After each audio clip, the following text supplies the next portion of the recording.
sigue en la palestra y tiene que ser así porque, ¿verdad? De todas las reformas, sin duda, la más importante es la tributaria.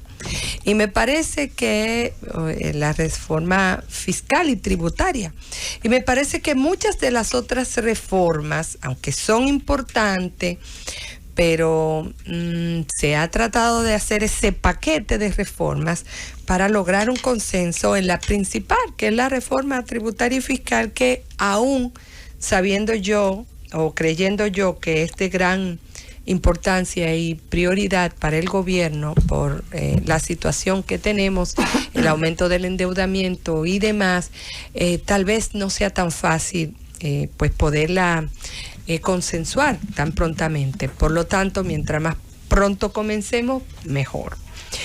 Y ya se ha puesto sobre la mesa la prioridad máxima, así han titulado varios periódicos y varios escritos y comentarios que se hacen a través de la prensa, la eliminación de los incentivos, exoneraciones, exenciones que da el Estado a diferentes sectores, que son lo que se conoce como el gasto tributario, todo lo que el Estado deja de percibir de lo que en principio es gravable. Hay que decir que ciertamente recordaba el profesor Siriaco hoy, Antonio Siriaco, que eso no existía en el Código Tributario, ni existía de manera expresa, que donde más se le dio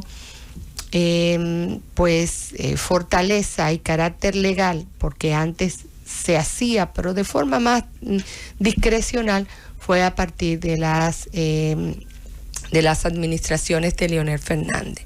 A su decir, ahí empezó a drenarse bastante el sistema tributario.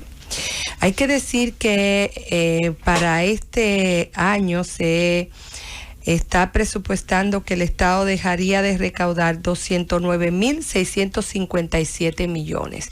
Hay varios sectores que reciben exenciones, exoneraciones, que es la forma en la que el Estado incentiva la zona franca, el sector eléctrico, minería y sobre todo el sector turismo. Pero entre ellos es importante resaltar que el sector energético es uno de los que en números más claros recibe mayor exoneración. Pero no es tan fácil poder eliminar las exoneraciones. Lo que decía Esteban Delgado es bueno el otro día y lo comentamos, es bueno repetirlo hasta la saciedad en aquellos que escuchan los discursos y a lo mejor están imbuidos de buena fe.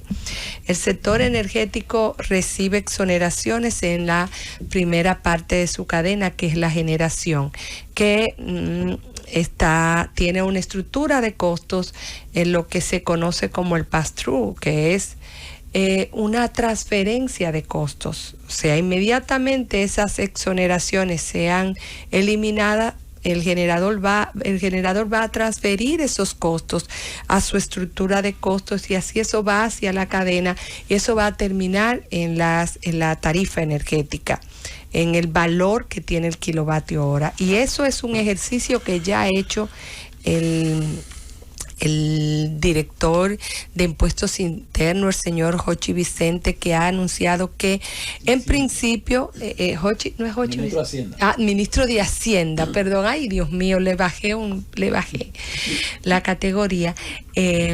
Lo que pasa es que la parte de recaudación es bastante fuerte. Él decía que ellos están proyectando que de eliminar esas exenciones, la tarifa subiría un 12%. Yo digo que mal contado, porque hay un efecto cascada y hay diferentes tramos de la tarifa y la tarifa se encamina a ser una tarifa técnica porque ahora mismo no refleja los costos. Ahora mismo hay un subsidio que hace el Estado, el cual el precio de la tarifa no es correspondiente a lo que vale la producción, la venta y la comercialización y el cobro de ese kilovatio hora.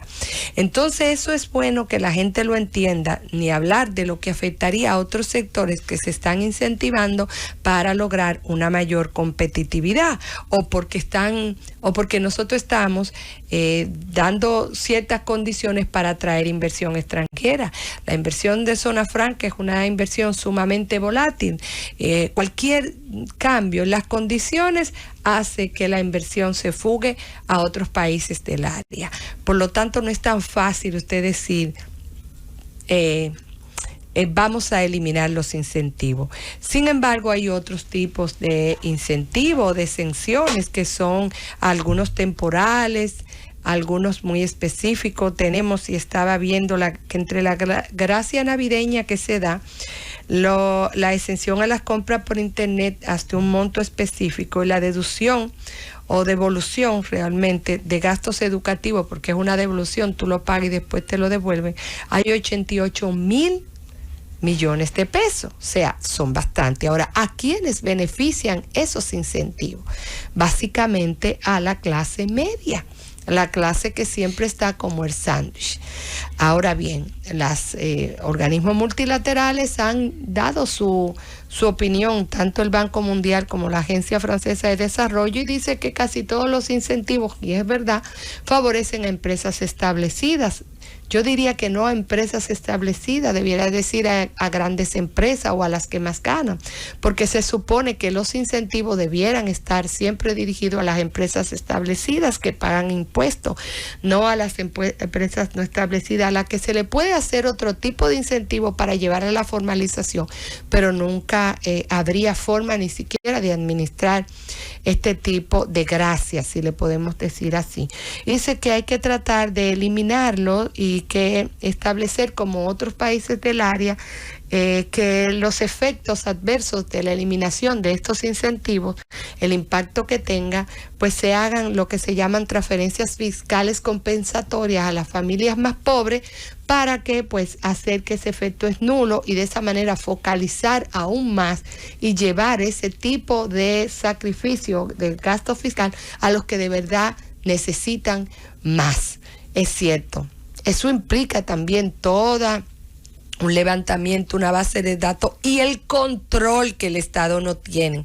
Porque si ustedes ven, todas las leyes de incentivo están orientadas a un resultado. Se supone que el Estado debe evaluar y estar velando y fiscalizando el cumplimiento de los objetivos de esos incentivos. Y eso es lo que no hace el Estado. Cuando ustedes vieron que la ley de incentivo a la zona fronteriza, que estuvo siendo modificado recientemente, efectivamente el Estado no había evaluado suficientemente, no tenía datos al dedillo, no tenía los detalles específicos para decir con propiedad si habían logrado todas las empresas cumplir con los objetivos de la ley y no desviar esos incentivos a sus otras empresas, las filiales que tenían fuera del área de la zona fronteriza. Entonces, las mismas respuestas pasan por el fortalecimiento institucional de un Estado que muchas veces pues no hace su trabajo. Es verdad que hay que nivelar el terreno de juego, es verdad que hay que tratar de que todos estos incentivos sean muy focalizados y muy específicos, pero eso pasa por el fortalecimiento institucional y porque las autoridades tributarias hagan su trabajo y aumenten la presión tributaria, ya que es un tema que necesitaría una reforma, pero también la eficiencia recaudatoria, porque se sabe que la evasión y la elusión es importante y esa sí está medida.